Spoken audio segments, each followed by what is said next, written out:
Hello, can you hear me?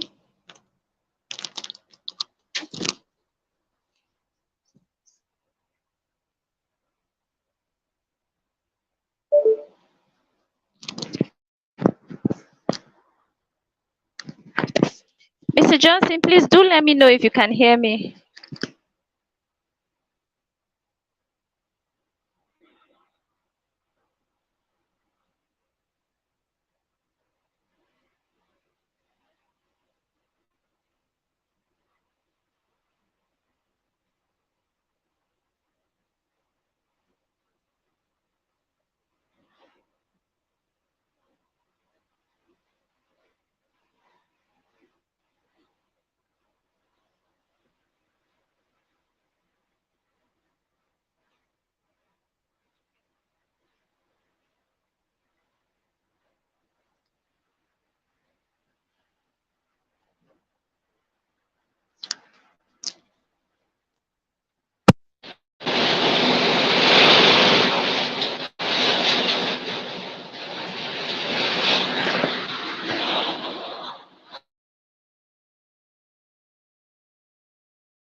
Hello, Mr. Johnson, can you hear me?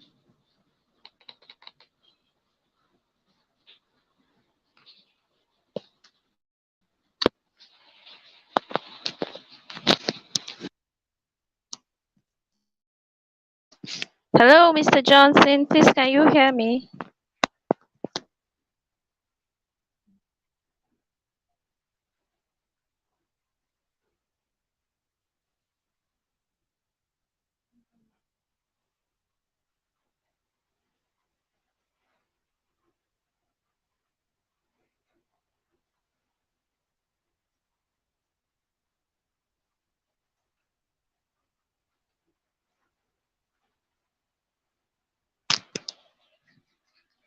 Good evening, everybody, and welcome to tonight's webinar. I'm so excited to be doing this with Mr. Johnson, the founder of Network of Exceptional Tutors. Firstly, I really want to appreciate him and the entire team for NETS for this amazing and incredible opportunity. So we have a lot more to discuss today, and it promises to be a very interesting class. So let's ride on. So today we'll be looking at a very important topic that should be of concern to everyone, not just the kids. If you're a sibling, if you're a teacher, if you're a parent, there's always a kid around you that you should look after. So very quickly, let's proceed into the topic, and there's a lot to learn. So before I proceed to the breakdown, I told the story to Mr. Johnson while we're having a discussion when planning for this meeting. And in that story I shared, it was about a mother complaining about her child who spends excessive time on the Bible app. She complained that the child spent as much as 8 hours on the Bible app.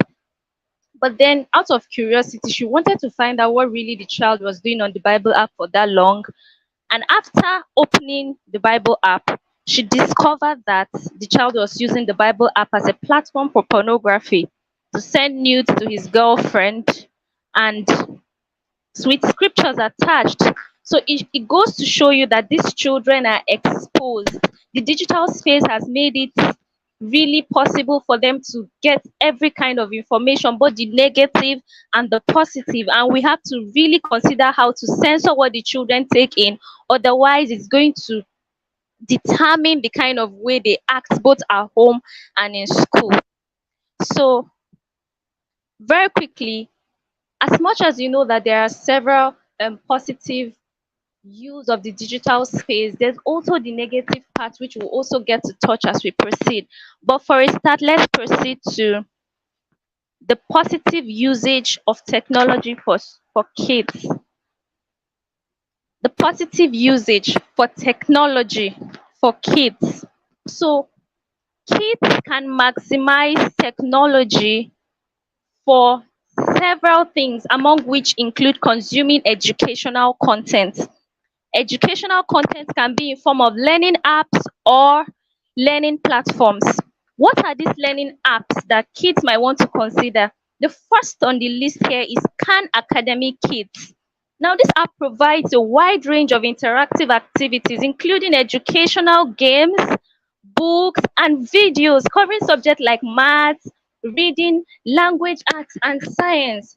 This app is designed for children aged 2 to 7. So if you are looking for a healthy alternative for your child that spends so much time on screen, you might want to introduce them to this platform that offers educational subjects that will help build their minds. The next app I have here that is a learning app is Duolingo Kids.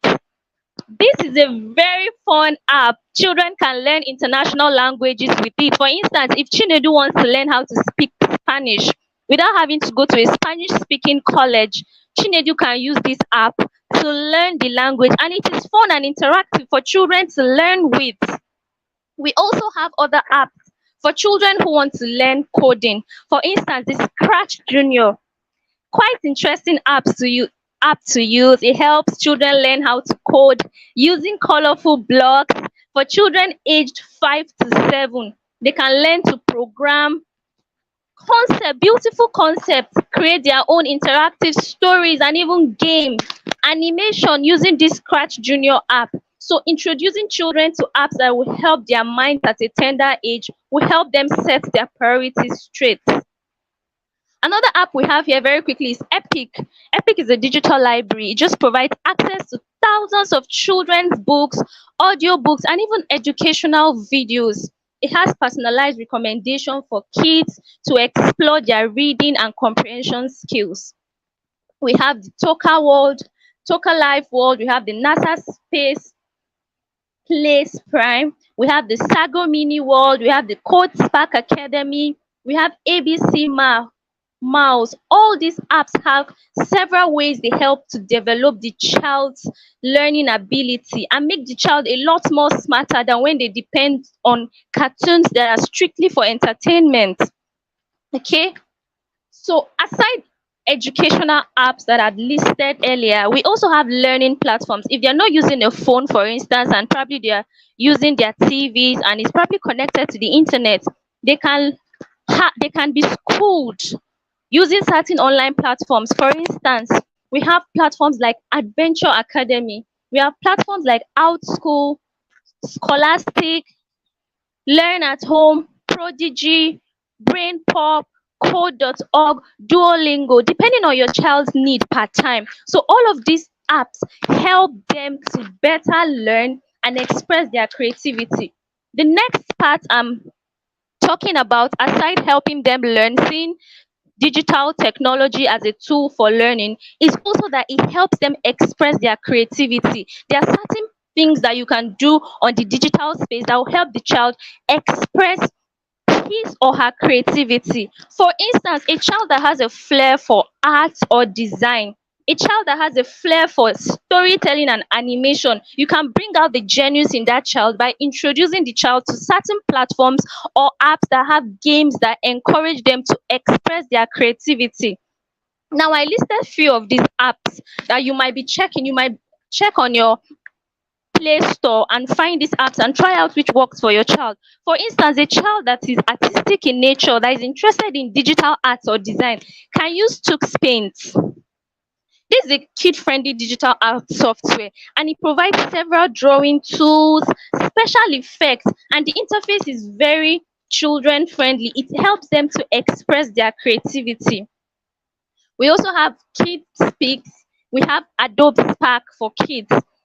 We use Adobe Spark to create beautiful, stunning designs, even using smartphones. Children that are artistic in nature can express their creativity by learning using this app that they can use to create designs, create videos, to even design web page using templates that have already been designed for them. It helps them explore their ability to put certain visuals together to create something really beautiful.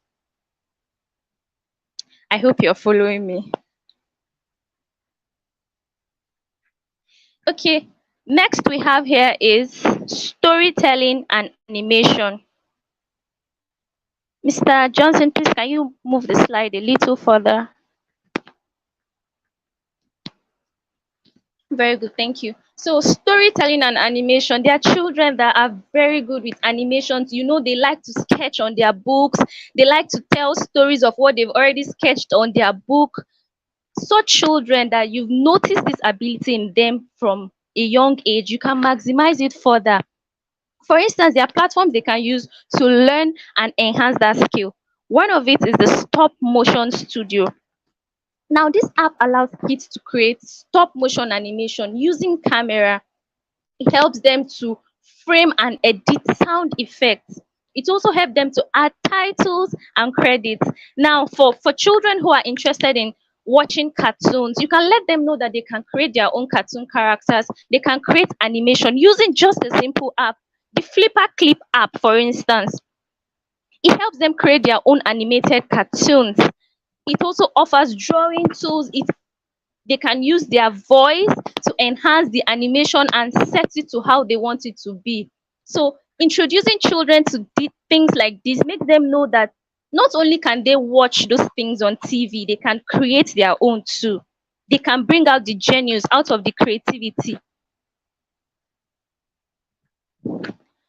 So another advantage of tech here is communication and connectivity. Why do parents buy laptops or phones or tablets for their children? They want to maintain a healthy communication. They want to be able to send messages in a safe way. They want to be able to video call them, especially when they are far from home or probably out on a business meeting. Now, it has been perverse because some of these platforms have been invaded by people who send immoral content, who sell a lot of wrong ideologies. So, in order for you to have a safe space where you can communicate with your children, there are some platforms that have been developed that are censored. Not any kind of content can be posted or promoted on such platforms. For instance, when it comes to safe social media platforms for communication, just as there's a Facebook Messenger, there's a Facebook Messenger Kids. You can go and search your app store. You will see that there's a Messenger Kit where you can communicate with your child, where you can drop messages. Children between the age of 6 to 12 that you don't want them to have unhealthy exposure, you can use this platform to communicate with them. It's a controlled environment. Kids can connect with their family and friends that are approved. It also have parental control settings, so you can manage the contact on your child's communication platform and even the privacy settings. So another safe social media platform is the Kids World. It's also a social networking platform for kids and teens. It uses chat rooms option. You can create your profile, you can share interests for children, and this is safe and monitored. So there's no cause for alarm, there's no cause for fear in such a platform. But you know, if you don't know it, you introduce children to platforms that are used mainly by adults, and then they're exposed to content that they shouldn't be seeing at their age. So the next platform for communication and connectivity is for video calls and messaging. Maybe you want to communicate with your child via video, and maybe you feel platforms that are maybe Instagram, the common platforms, Instagram, Facebook, and Twitter. Maybe you feel this is going to be exposing the child to so much information that is not healthy for that child. You might want to consider using the Messenger Kids, Facebook Messenger Kids. It offers the video calls option, it has messaging feature, and you are sure it is a controlled environment. So the contacts there are only contacts that are approved by parents. So you can communicate with your child in a safe environment without fear. Another platform for video calls and messaging for kids is Just Talk Kids. Just Talk Kids. You can search on your app store and you'll find it. It's also a video calling and messaging app that is designed for kids, and it's secure. They can communicate with their family members and friends, invite their classmates, and have a healthy conversation in that platform. Then there's the Kudos too, same as the Messenger Kids and the Just Talk. Mr. Johnson, please can you move further? Okay, thank you. So the next advantage is also that there are apps that helps your children to be healthy physically. It helps them to be fit. Your child is sitting at a point glued to the screen, just doing one activity that is not helping him or her improve his or her mind. Children are meant to play at a specific age, so your child should be exercising and not be positioned to one spot. So what are the healthy options you can use digital devices or screen time to expose your children to that will help them remain physically fit and active? The first I mentioned here is Go Noodle. Now, this Go Noodle is an online platform, and what it does is that it offers interactive videos and activities that are designed to get kids moving. It's designed to get kids active. They will engage in dance exercise, dance routines. It just helps their well-being, ensure that they are physically active and not stationed at a particular point. Another app is Just Dance Kids. Just like the name implies, it teaches them how to engage in several video game series, and it has fun and energetic dance routines. The next one is the Fitness Blender Kids. Just like other apps, it's a channel. The channel offers exercise routines and workouts. And these are specifically designed for children. So you are sure that it's a safe activity, nobody's going to get hurt in the process. Low battery. Please charge. So very quickly, because of the kind of content children are exposed to, in the previous page of the slide, I believe that could not play. That's why Mr. Johnson did not play it. So there was a video I played, a video I attached to this slide. That video was the child was saying he wants to be a murderer in an interview session, and the parents were wondering, why do you want to be a murderer? And he said that in the video game, his killing video game that he watched, he noticed that he can kill anybody, and he was saying it so confidently. Where will such idea and such knowledge come from, if not from digital platforms or screens they've been exposed to over time? Another video also showed where a young child, I'm not sure this child is up to 6, and he was saying he was going to kill his dad, he was going to kill his grandma, he was going to kill his mom. And it should call for concern for a child at that level to know what it means to kill. It shows that that child has been exposed to content that he or she was not supposed to see. There are cases of children that pull the trigger and it hits their parents, it kills people, although unintentionally, but there was a platform they learned how to pull the trigger from. It could be from movies, it could be from cartoons, and content that are not censored, content that are not monitored. So how are you going to monitor what happens on your kids, either phone, either tablet, either laptop? There are several apps you can use. Technology has made it easy for you. So one of the top apps you can use is the Custodio app. It's a parental control app that helps you monitor and manage your child's screen time across multiple devices, and it offers content like filtering the level of content that are permitted to show on your kids laptop, phone, iPad. It has time limits. It will also block some kind of apps that are inappropriate, and it will track every activity that your child is doing. That's a very beautiful way to ensure that your child is safe in this compromised world where a lot of content are selling. Then there's the Next Nanny, there's the Norton Family, There's the screen time parental control. You might want to check it on your app store. These apps are all available on Play Store for people who use Android. So you can search for it and check out the features and see which one matches what you desire to achieve. Mr. Johnson, next slide, please. So now, why are we emphasizing all of this parental control, screen time censoring, and supervising the kind of content your child is watching or is consuming? If your child spends too much time on screen and gets addicted to spending time on screen, there's a hormone that is released when children or when people are addicted to certain things, just like people are high on meds or high on alcohol or certain drugs. They People who are addicted to screen also receive that kind of hormone. And sometimes if they don't spend time on it, there are certain effects, there are certain characters they begin to exhibit.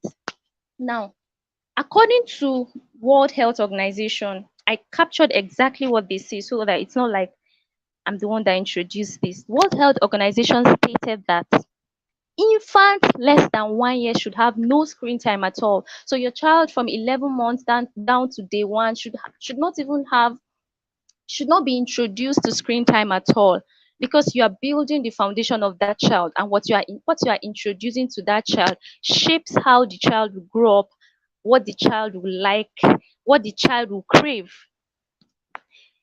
World Health Organization stated that children aged 1 to 3 should not have sedentary screen time. They should not be positioned at a point with screen, not involved in any physical activity. No. When even if they are on their screen, just like I've listed other apps that helps them engage in physical exercise, what they should be doing are activities that are going to spur them to exercise, to move around from age 1 to 2 years. Then age 3 to 4 years, they are supposed to limit their screen time to 1 hour per day. And the 1 hour content you're exposing them to should be high quality educational content. Children easily learn, respond to what they see, what they consume. These are visuals that are either making them or deciding how they think. So you have to expose them to content that are really qualitative. And then for children 6 years and older, you should limit their screen time. Ensure it doesn't interfere with their personal activities like sleep, their physical activities. Ensure that you keep to this so that your child grows up to become a whole and a balanced child. I'm going to be proceeding to some of the things that can affect children if they are addicted to screen time or if they are dependent on their gadgets, the screen. I'm going to get to those points, but before we get there, it's important to know that if your child is spending more than the time that is suggested here, you should begin to limit it so that it doesn't escalate. Please move on, Mr. Johnson. Okay, so aside all of the negative effects that screen time has offered to children, there are also several benefits that if you can help your child to achieve at a tender age, it will give them an edge in future. I'm a testament of this. What I currently do is not in line with what I studied in the university. It was the technological skills that I gained as an undergraduate that helps me earn till date. So there are certain skills that are in demand that if your children can learn, it's going to give them an edge. The first one I listed here is coding and programming. Your children can learn coding languages like Python, JavaScript, HTML. It helps them to develop applications and even automate tasks. Just this skill. We have the data literacy, digital citizenship, which teaches kids to be responsible online. It teaches them about internet safety, privacy protection, and how to use technology ethically so that they can navigate the digital space safely. Then there's the cybersecurity awareness. Kids should know about how to create strong passwords, how to identify phishing sites, and the risk associated with sharing personal information. Before your kids goes to share your bank details online, they should be taught about cybersecurity from a very tender age. Another very important skill that can give your child an edge is robotics and automation. The world has gone digital. The fact that in the old, a lot of these things were not popular doesn't mean it hasn't come to stay. The world is advancing, and the more your child acquires these skills, the better he or she becomes. Robotics here means it introduces automation technologies. It exposes them to concepts like artificial intelligence and machine learning. Now, when your children understand how these technologies can work, it can open doors for future career opportunities. There are people that make a living from robotics and automation. And if your child knows this skill, you are preparing the child for future opportunities even before they graduate from the university. So other skills include the UX, user experience. You've heard of UI, UX, user interface, user experience. Your child, when your child understands what this is, how to create UX designs that are human centered, how to create products, how to create compelling designs, it gives him or her an edge. This is a highly in demand skill, and having your child being exposed to this gives him or her an edge. Another one is the 3D modeling and printing. We also have digital collaboration and communication, which is just the ability for your child to learn how to work remotely, collaborate with people, to adapt using collaboration tools, video conferencing platforms like Zoom, how they can use communication apps to communicate effectively and to adapt to our virtual work environment. Does your child understand how to use learning platform and interact with other children outside of Nigeria? Do they know all the setup and everything they will need to have a good work environment online? So they should learn that too. Then the last one is problem solving and critical thinking. Now, this is not directly specific to technology, but then there are some skills that your child will learn. There are some kind of games and apps that your child would have explored that helps to foster their problem solving ability and their critical thinking skill. Our world is becoming complex. So you engage kids in activities that can develop their critical thinking and their ability to solve problems, it helps them to think logically, helps them to be analytical, and then it helps them to be empowered to solve certain problems and to also adapt to any advancement that may come in future. Please move on. Okay, this was the video of the guy saying he wants to kill his dad and his mom. Thank you. So very quickly, we're moving to the impact of screen time on child development. Now, why knowing that screen time has several benefits when it is used appropriately? When children are excessively exposed to it and it's used inappropriately, it can have several negative effects on various aspects of the child development, including the cognitive, emotional, social, and even behavioral aspects. You don't even know some of the cartoons that your kids watch. Some gay content are being sponsored, and they make children begin to embrace it as the new normal. So if you don't censor what your child is watching, you will wake up one day to hear that, God forbid, your child just decides that he's a girl because he feels like a girl and wants to become a girl. These contents are intentionally sponsored. So knowing the impact it has on your child will help you to know how to limit the child's screen time. I believe you're following me. So I mentioned the cognitive effect here. It affects their attention and concentration. Excessive screen time can contribute to decreased attention span. Now, according to research, even for an adult, the average attention span online is just 8 seconds. It's reduced from 13 seconds in 2000 to 8 seconds in 2022. Now, imagine the kind of content that are coming to your children, the several visuals that are coming to interact their concentration. By the time they are exposed to it excessively, their ability to focus becomes reduced and it becomes difficult to sustain attention. You notice that Chinedu is not sitting down properly. He just wants to engage in something. He just wants to move from this task to this task. His not stable because his attention is divided. Excessive screen time can lead to this. The next point we have here is executive functioning. What do I mean by this? When there's an excessive use of screen, this is associated with potential deficits in executive functions such as self-control, problem solving, and impulse control. You notice that your child cannot just control him or herself. There's just something like there's an external something controlling the person. The person is no longer having full ability, full control of the activities he or she does.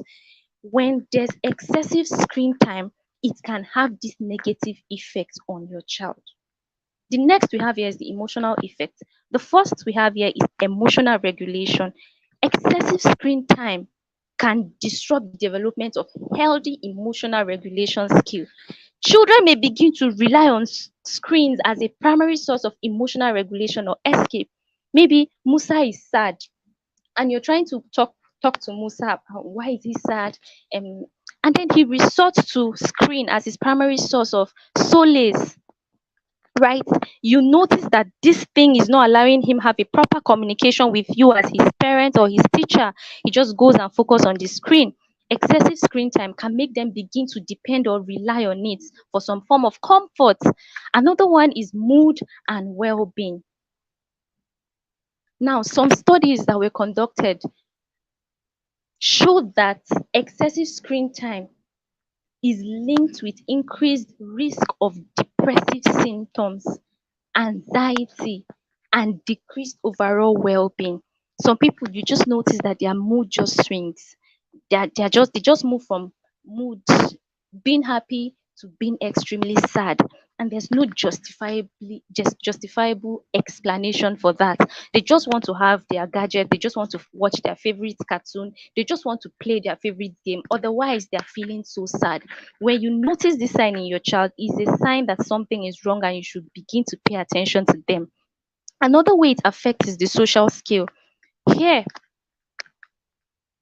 so I mentioned social skill and interaction. Now, because of your child's excessive focus on screen time, it has reduced his opportunity to have a face-to-face social interaction with people around him. He doesn't have the normal people skill, like maybe being empathetic to his or her friend, his ability to communicate properly, his or her ability to resolve conflict, because he's always on the screen. His interaction with people around him or her is very minimal. So it can make them lack some kind of social skill, which can be difficult to fix if they develop like that. Another way it affects the child socially is that they begin to isolate themselves, right? They begin to isolate themselves. They feel like you are isolating them. There's a decreased sense of belonging because, for instance, Hawa has been playing with her phone since morning, and she's not built relationship with the kids around her. They are not used to playing with her because she focuses mainly on what she's learning or from what she's the satisfaction she's gaining from spending time on the screen. And then when probably the screen is not available, she begins to feel alone, feel isolated, and begin to feel as though she doesn't belong with the other class of people. But because there was a faulty foundation, she didn't learn to relate with her peers when she was supposed to. It may be difficult to fix if it is not addressed at a very tender age. Then we have the behavioral effects. I mentioned two: sleep disruption and sedentary lifestyle. Now, excessive screen time, especially before bedtime, can interfere with your child's sleep, the duration and the quality. And if this continues, it can lead to poor sleep pattern. Now, according to research, children are supposed to have 9 to 12 hours sleep. When they don't have this exact number of sleep, when they don't have a very balanced sleeping pattern, it can affect their mental performance even in school. So the sedentary lifestyle I listed here, it means their extended screen time can reduce their physical activity, and it can even lead to health issues like obesity. You notice that a child is not being active is just at the point, doing one thing at a point. It's at the point where he's watching the TV that he eats his food. It's at the point where he's watching his TV that he does other things people go out to do. So you notice that this child is adding weight and he may become obese. Please move on. Thank you. So, very quickly, what are the risks and challenges that are associated with prolonged screen time? First of all, exposure to inappropriate content. This risk can affect their well-being. It can affect their overall development. When your child is exposed to inappropriate content, what happens? They may be introduced to certain activities that are violent. They may have to see explicit material that they may not have, they should not have seen. They may be exposed to cyberbullying. So when they spend so much time trying to explore beyond what they should, they are exposed to inappropriate content, and this can harm a child psychologically. It can harm a child, even the overall development. Imagine a child that is filled with the thoughts of violence can hurt his other kids in school. So this is one of the risks associated with prolonged screen time. Next we have here is social interaction challenges. Just like I mentioned earlier, when they spend too much time on screens, it can reduce their face-to-face social interaction and hinder the development of their social skills. It can also lead to difficulty in forming and maintaining healthy relationships. It can also affect their communication pattern. So as trivial as this is, it is connected to several other things that may pose challenges for your child in future. Another risk and challenge associated with prolonged screen time is the emotional well-being. See, when your child is not having a balanced life and is focusing too much attention on a particular area, a particular game, a particular cartoon channel, and is not doing any other thing productive, it can affect that child. That child can have poor self-esteem.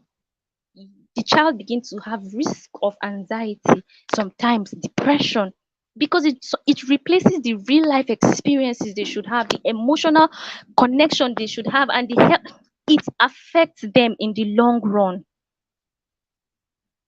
Another risk and challenge associated with prolonged screen time is sedentary lifestyle. I mentioned this earlier, where they are, because of being positioned to a particular place, they are exposed to risks such as obesity, weakened muscles and bones. They cannot be very active like other children who are not spending so much time on screen. Then it disrupts their sleep. This happens to many children, and many parents are not paying attention to it. Do you know that the blue light that is emitted from screen can interfere with your child? It's a hormone. It affects a hormone that regulates sleep. The blue light, it can interfere with the production of melatonin, and that hormone regulates sleep. And when this child is consistently taking in this blue light, it can lead to difficulty falling asleep, and in the end it can result into a poor sleep quality. Then you are struggling with how a child is not sleeping all through the night, and during the morning when you should be doing something productive, the child wants to sleep. There's already something wrong that should be fixed. So how do you identify when this has become so much in a child? How do you identify when you should draw the boundaries, where you should set boundaries for your child regarding what they should be doing online, or what they should be exposing themselves to? The first one is excessive preoccupation. What do I mean by this? The child is consistently thinking about screen, the game he's supposed to play, the movie he's supposed to watch. He's consistently wanting that thing. He becomes restless or agitated when he's not able to access those things that the child does. For instance, his favorite game or his favorite cartoon.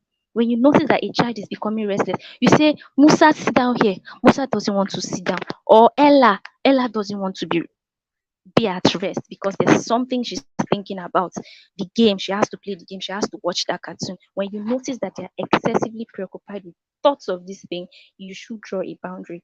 The next point we have here is loss of interest in other activities.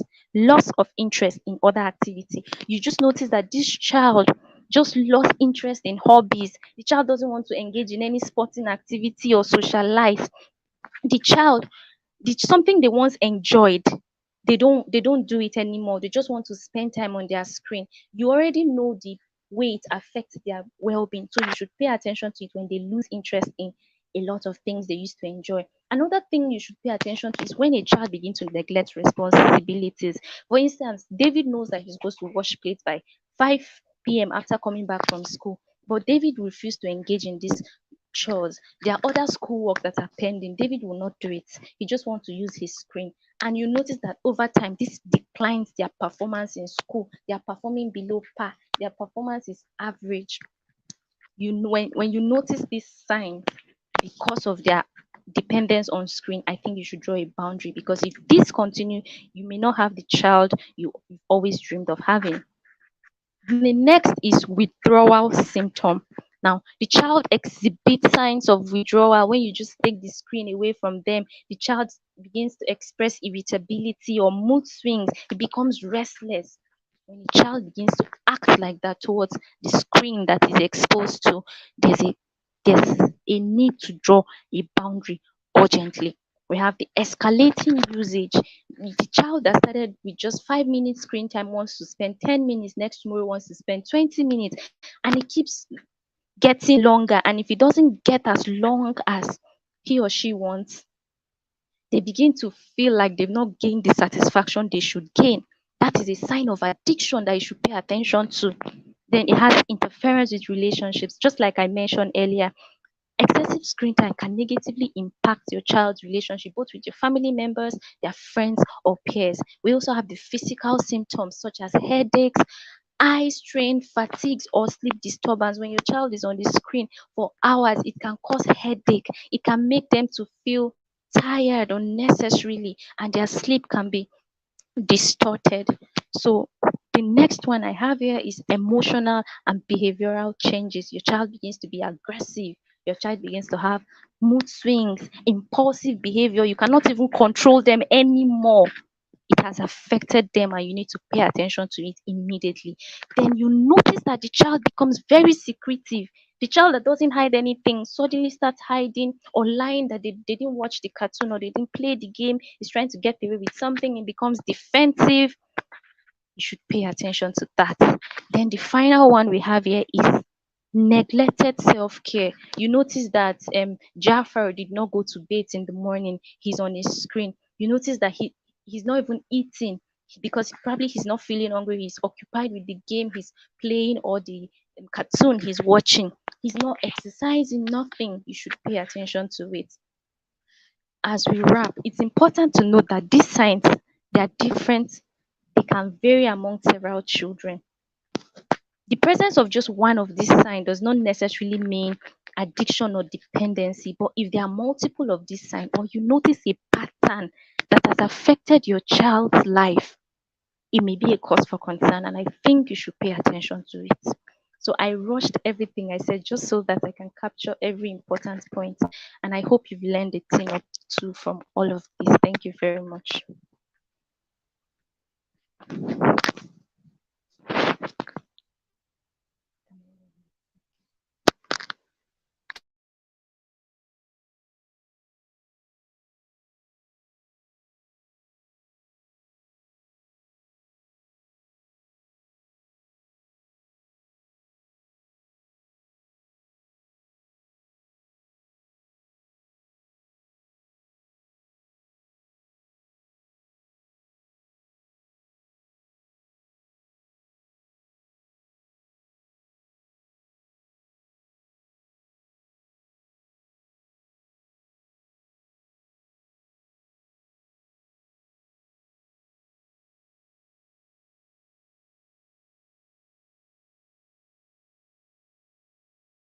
When people are addicted to smoking, when people are addicted to drinking and all that, when people are addicted to masturbation, this is the same hormone that is being released. So what Esther has shared is really phenomenal. And I'm going to just rush through quickly with some of the things we can do, right? As parents, as teachers, as educators, how do we balance screen time with real life activities for our children? Now that we know that screen time is very, very paramount, now that we know that there are some benefits we can get from screen, how do we then balance screen time with real life activities for our children? How do we balance this? Because there are some things that I have a couple of children that I meet every now and again. And then there are children I meet, and I know that this is not their full potential, that screen is actually taking their life entirely. I want to crave our indulgence. We may be shooting a bit of time, but we'll see how fast we can go. What can we do? What can we do? Some of the things Esther shared, I mean, I'll just rush through them. 4 facts to take note of. Number one, you should know that the average child or average teenager in Nigeria, in America, at least they spend 53 hours on screen every week. That's like 2 days of a child's entire life. So out of 7 days, the child has spent 2 days on screens. Can you see that now? Number two, the American Academy of Pediatrics recommends that parents should avoid television viewing for children that is younger than 2 years old. You don't want your children that is year 2 and below to engage in screens of any kind. It's imperative that you take them away from. And you know how our children are becoming very cunning. They can find various deceptive ways of engaging in screen time. They can hide. They can do all sorts of stunts just to ensure that they engage in screens. And we must do our best to mitigate that. We also need to know that children older than 2 years of age should not spend more than 2 hours on screens every day. Esther shared some of the time limits for us to, and it was even way less, 1 hour and there about 30 minutes even. If you have a way of limiting screen time for your children as much as possible, I want to request that we shut down screens as much as possible, because the havoc it is causing in this day and time, it's beyond imagining, right? I shared with us earlier that the brain rewards children with a hormone called dopamine. This is the same hormone that is being released when people are addicted to cigarettes. Cigarette smoking, people are smoking, and is this hormone that makes them come back to that again. Some of the parents on the group shared. I shared a gift with them. You can go ahead and check that gift. There's a story that was shared in one of the books I shared with you about a child that was used to playing basketball game on screen. So each time the child puts this basketball, the screen will just pop up with all these awards, just to show that the child is doing so well and all that. Now the parents saw that this child was doing so well, loving basketball game, and they bought real life basketball for the child. When this child took the basketball, tried to play, he tried to put it in the hoop. Many times it didn't go in. The moment the ball went through the hoop, the child did not see any form of excitement or anything being popped out, and the child lost interest and went back to the screen. You see, real life activity is gradually depreciated, and many parents will not know their children if they spend more time on television program rather than on real life activities. I'll be sharing with you some of the things that children can do. How do you take control of screen time? Now, your child is already engrossed in screen. You already have a child that you take away screen from them, and the child cannot just cope. He will start throwing tantrums and start crying. You see, at that point, there must be something you need to do. You must set the line straight. The first thing I'm going to recommend to you as a parent, a teacher, an educator, a caregiver, one of the things you must do is that you must set guidelines for every technological device that is in your home. This is very important. Every technological device that is in your home must have a guideline for usage. You must tell your child, how is this device going to be used? You get a new laptop, you get a new mobile phone, and then it's in the house. You must tell them how this device will be used. It will not just, you don't just bring a device and they just give um, the child like that. No, You don't just give the child the device to just use like that. No, it's important that you set boundaries. You let the child know, okay, this device that is coming, this is when you use it. Okay, we are installing DSTV, we are installing GoTV in our house, but GoTV will only be watched on Fridays after all homeworks has been done. This is you now setting guidelines for the usage. Miles Moreau once said something. He said that when the purpose of a thing is not known, he says abuse is inevitable. When the purpose of any device is not known, abuse is inevitable. So if a child does not know the purpose of a gadget, just be sure that the child will use the gadget anyhow the child so wishes. Are we together now? So the first thing you must do is that set guidelines for every technological device that is coming to the house. The second thing is that you must set boundaries. As a rule of thumb, I tell my parents that as much as possible, your mobile phone should be a no-go area for your children. This is very, very important. It should be a no-go area for your child. Why? Because there could be sensitive information on this device, and your child can just stumble on it, and you can just ruin the child's life just like that. Are we together now? It's important. A parent I was working with back then in Zaria told me of how that she put up a game for the child to play on phone. No internet access, everything turned off. But then a porn advert came up on the game app. A porn advertisement came up on the game app. What kind of carelessness could that be? Now the child will now just you sometimes play game and then you just see this kind of advert just popping up. Some of the adverts you never subscribed for, right? Now there are algorithms on Facebook, on YouTube, and all of those things based on the search you are using. So as a parent, the things you are searching about, Google is taking those information you are searching about, and then they are targeting ads to you based on the search you are making. So, for instance, you are as a parent, maybe you are searching of something very sensitive, for adults, right? You are searching for it on your phone. Google sees that, okay, this parent has searched for maybe contraceptive, for instance, or you've searched for something very sensitive. Now, the moment that thing is being searched for, Google takes that information and then targets an ad to you. So your child may just pick up that phone not knowing that ads are being targeted to the gaming app that the child is playing. You must set boundaries. They should not touch your phone. You must set boundaries for usage of technological devices in the home. When should television be watched? When?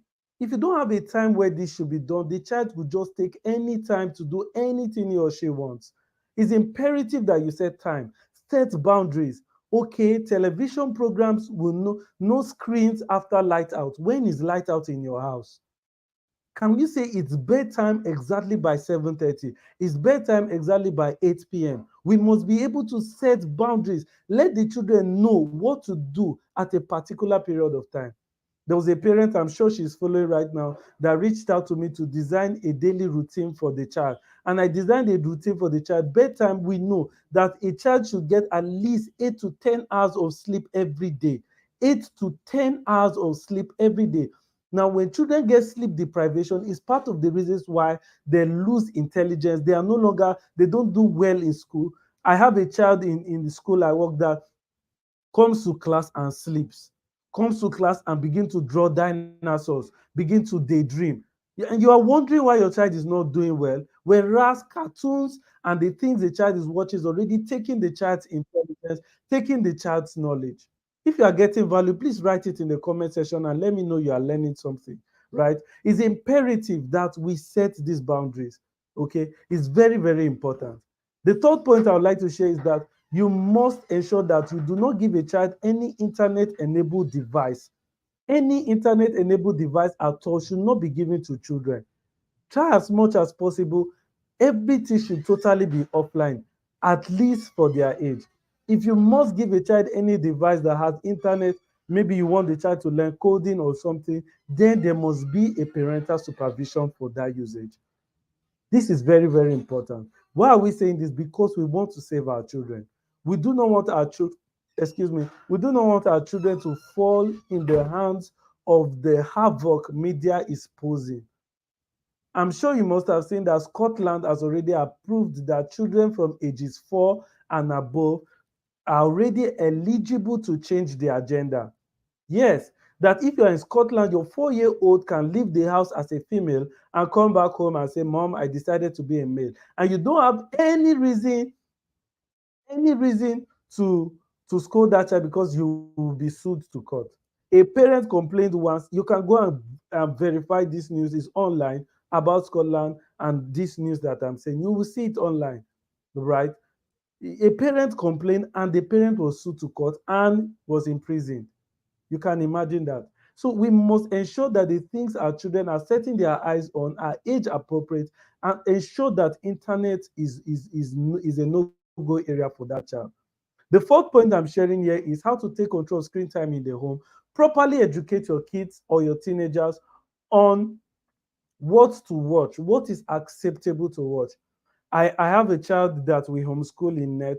One day I went to the child, I was teaching the child, and then there was an educational video I was going to play for the child to watch. And then while the video just came up, the background music was not child friendly. Immediately the child put his hand in his ear like this and asked me to turn down the volume. I was so impressed. I turned down the volume immediately just because the educational content was okay, but the music coming out from the background was not okay for the child. Guess what? The child asked me that, Mr. Johnson, kindly turn down the sound. And we watched that video without sound. Can our children be that educated that some sounds are no-go area, some content are no-go area? You watch even our children cartoons now, the ladies in the cartoons are now wearing topless. So all the nudes of the cartoon character is now being exposed. A parent told me of her child that when she's taking a bath, the child is coming under the bathroom to peek. That what can I do about it? Can you imagine this kind of thing? Where is the child learning that from? Obviously, the child has been exposed to some kind of thing online. And now the child is trying to explore, trying to see. A mother is taking the bath and a 5-year-old child is trying to peek into the bathroom. The mother called my attention, Mr. Johnson, what can I do? My child is going out of control.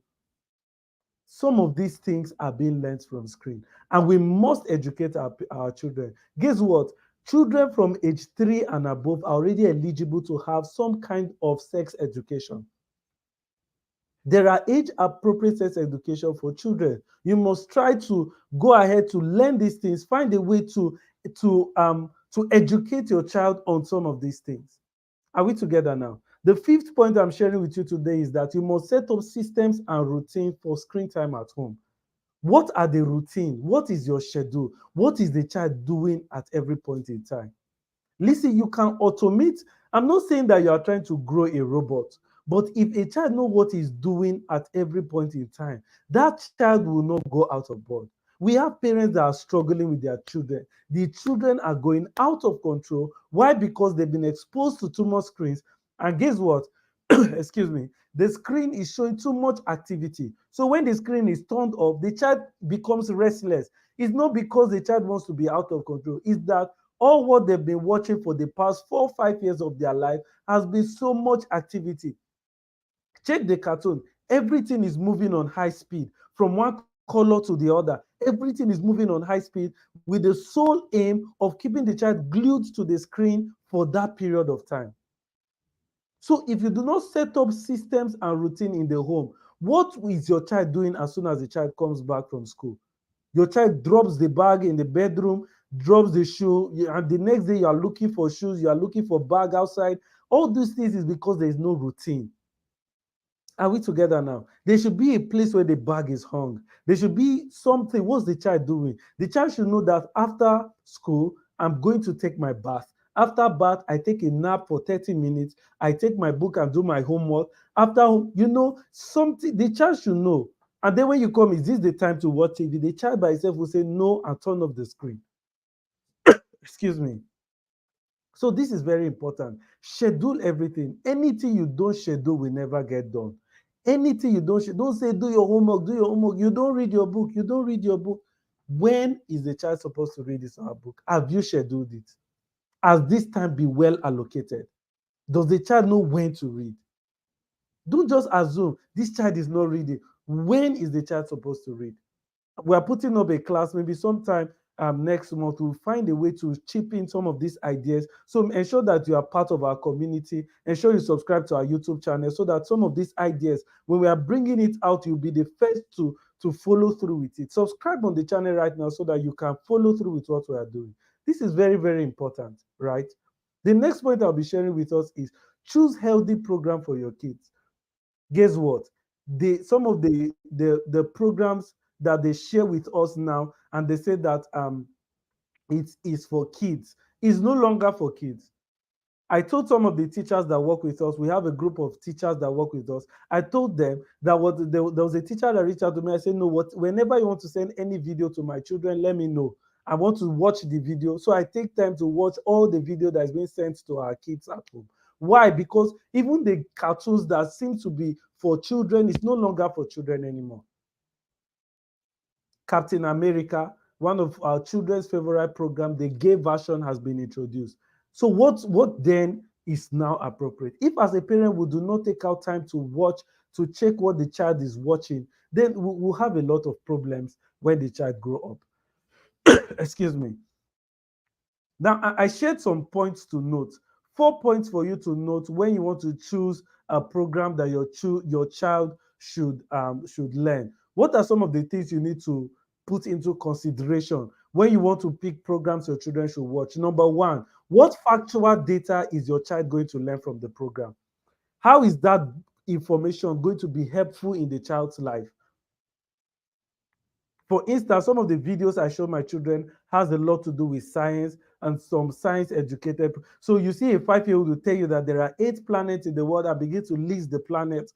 So there are cartoons like that that teaches children about the world, teaches children about life, teaches children about the space and all of these things. They may not go out of space, but they can learn these things. What kind of character traits are in these programs?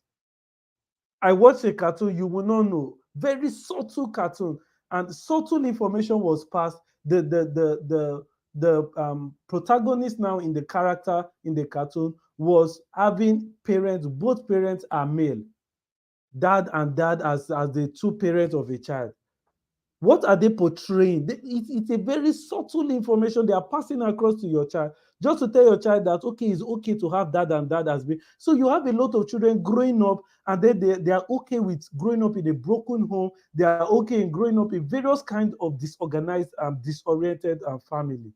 This is very, very important. What character traits are in what the children are learning? Number three, how does the program treat your family members? You see some programs that is showing that sharing is not good. Maybe the sibling coming to ask the child for help, and the child say, no, I'm not helping. I'm not. The last time I asked you to do this, you didn't do it. And then, no, no, no, I'm not helping. And the cartoon character run away. What is it portraying to you? It's already showing your child that helping your sibling is not good.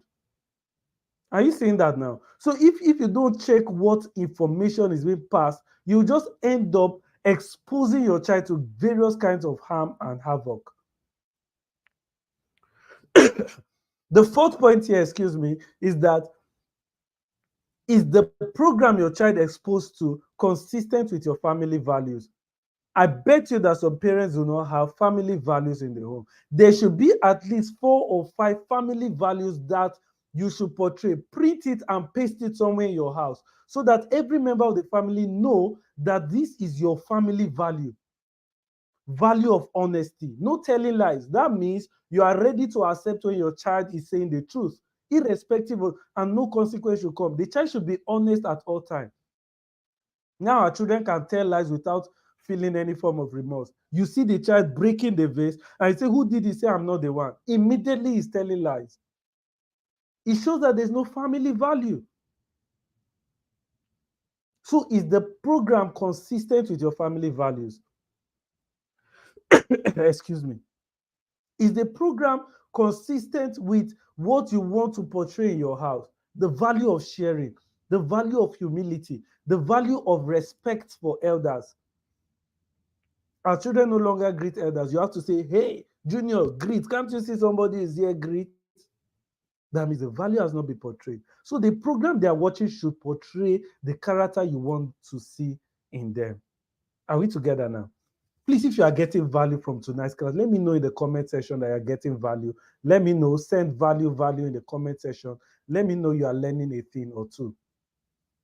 The next thing I want to share with us as we begin to wrap up, excuse me, is how to foster meaningful real life experiences with your children.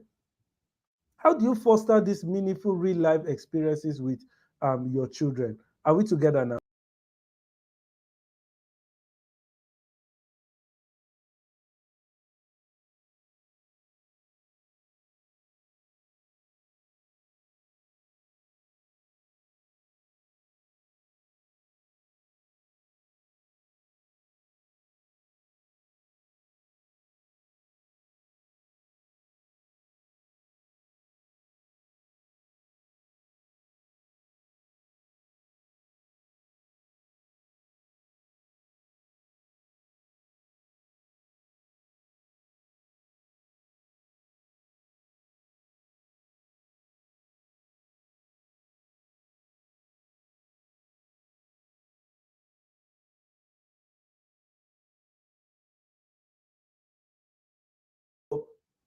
Your kids to the zoo.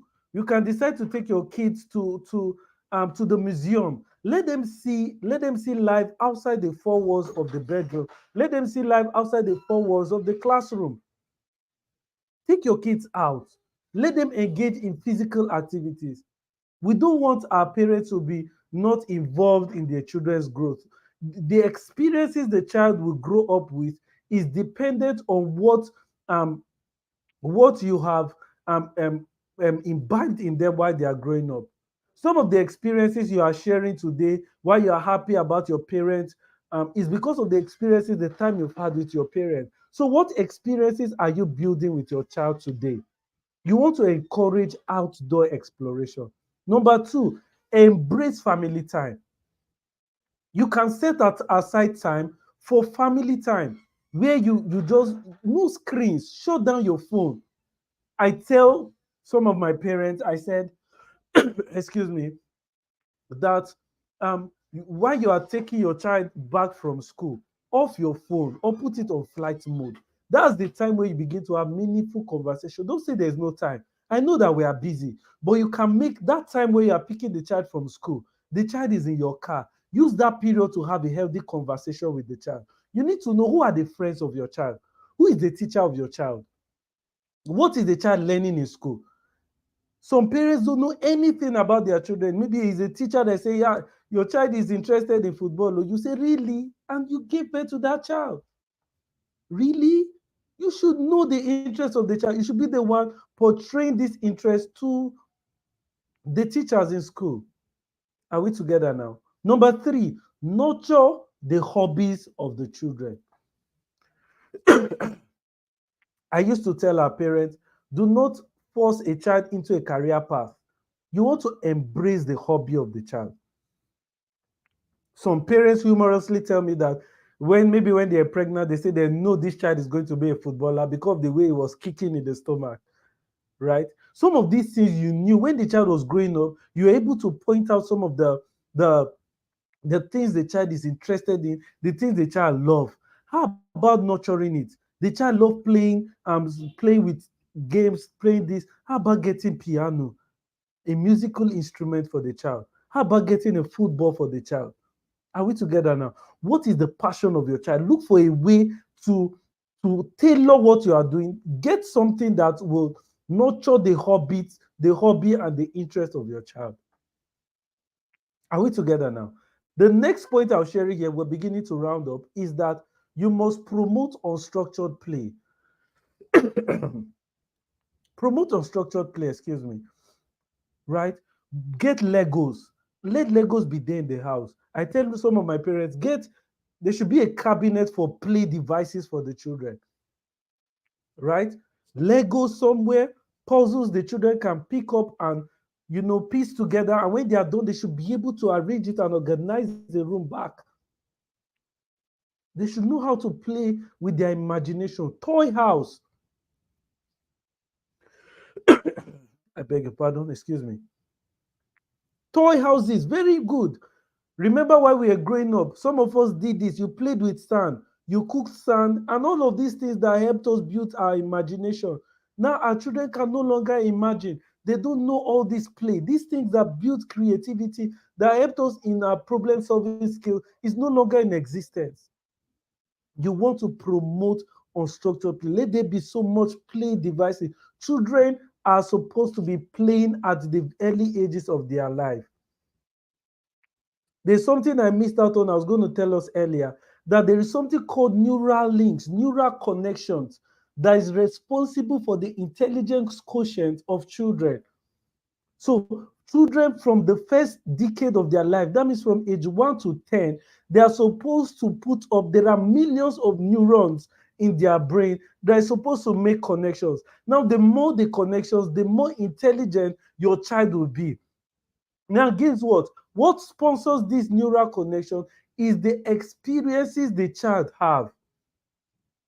You see that your 2-year-old wants to touch everything, want to grab, want to touch colors. These things are because of the neural connection that's going on in the brain of the child. This is what builds intelligence. So you want to promote unstructured play for your child. Let the child play as much as get paintings, get colors in your house. The child should mess up. There should be apron. Mess the clothes up and wash it. Don't say you have dirty everywhere. They are meant to mess up the house. There should be colors, paint. They should use their hand, put their hand in the colors and paint the book, paint their worksheets. This is very, very important. The fifth point is engage in meaningful conversations. Have open-ended conversation with your child. When you are in the kitchen, don't allow the child be playing games somewhere. Drag your child to the kitchen with you. Okay, so what do you think I'm doing? Why am I adding this now? Okay, how many cube of Maggie do you think I should add to the food now? Okay, can you count the Maggie cubes with me? The child is learning counting in the kitchen. Are you seeing this now? Okay, so can you count the number of the spoons of salt Mama is going to put in the pot now? Okay, let's count together. One, two. Okay, test it now. Is it okay? Should I add more? You are engaging the child. Mommy, no, do this. Mommy, no, do that. Try to engage in conversations with the child. Okay, who is your friend? Why do you like this person as your friend? You want to know more about your child. Are we together now? The next point I'm sharing here is point number 6. Encourage volunteering. You can take your child to hospital visits. Let your child build empathy for people. Let your child do some form of community service. After church hours, tell your child, pick up. Don't say, no, don't say that your child is high and all that. No. I saw a 3-year-old after Koinonia some days back. The child was picking up bottles of water that everybody has used. A 3-year-old. I was so impressed. I just hugged the child there. These are community service. These things will help the child later in life. Take the child for hospital visitation. Buy things that you share for people. Visit the poor with the child. Let the child see that not every child is privileged, and then they can learn a thing or two. This is very, very important. You want to engage your child. Engage them in volunteering. Engage them in these activities. This is very, very powerful.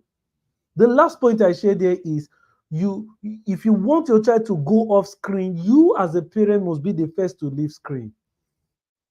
I did a course years back on brain hack. I'm going to still republish that course, brain hack.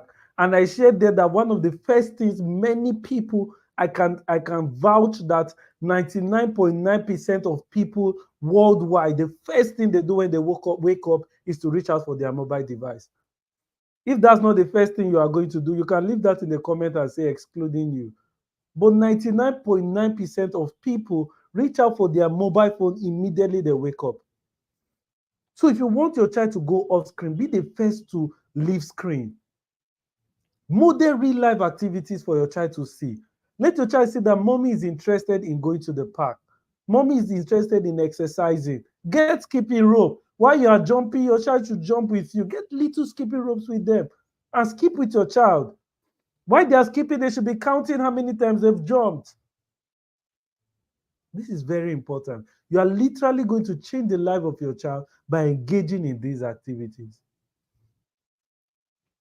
Are we together now? For want of time, we're going to stop here. I know that you've gotten value, and I want us to begin to engage in these things. We are losing our children. I meet an average of 50 to 70 children every day. And then meeting them, I'm seeing various challenges children are facing. And I could tell with precise accuracy that some of these challenges are tied to screen time. What is a 7-year-old doing with an iPad? A 7-year-old iPad knows how to go to YouTube, can search. You say something and they say, okay, let me quickly Google it. A 7-year-old. One day the child will search porn. They'll just hear it online and say, what's the meaning? They search and they go to videos and the child's life is ruined. Let's do our best to save our children. Let's do our best to save the future generations of our children. This is the reason why this class is held today. The best way to keep your child engaged is not by turning on screen. The best way to keep your child engaged is not by turning on television. Shut down the digital distractions and then engage your child in meaningful real activities. Now you know that I'm not totally against screens. That's why we started off by showing some of the importance of screen time, some of the things you can benefit from screen. But at the same time, you want to be able to draw the line between screen time and real life activities. We're going to stop here for today. We've gone way beyond our time for tonight's webinar. But if you know you got value, I want you to take a screenshot of what you've learned.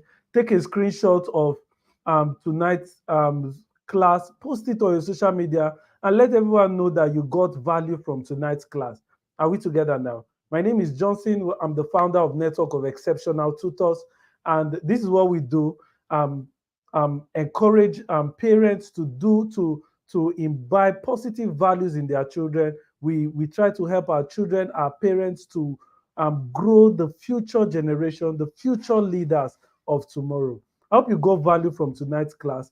I want to say a very big thank you to our guest speaker, Miss Esther Ilesami. Esther is a phenomenal personality. She's a certified digital Amazon personnel, and she has been working in the media house for over 10 years. We're so delighted to have her. It's such a privilege to have Esther be a part of this webinar tonight. Please do well to search Esther on her social media handle as well and follow her. She has a lot of value to share for you and your children. There was a time she has some of these apps. She was sharing some of these educational programs on her Instagram handle. You want to check her Instagram handle and see some of these things. This replay will be up here so that we can go over it over and over again and learn a thing or two. Please, I want you to type in the comment section what you've learned from tonight's class, your take home, and some of the things that you've been able to learn, some of the things that I've been able to imbibe. Put it in the comment section, go to the WhatsApp group, let me know that you've learned a thing or two, and we'll be very glad to get your testimony. Thank you very much for joining us today, and I'll see you some other time.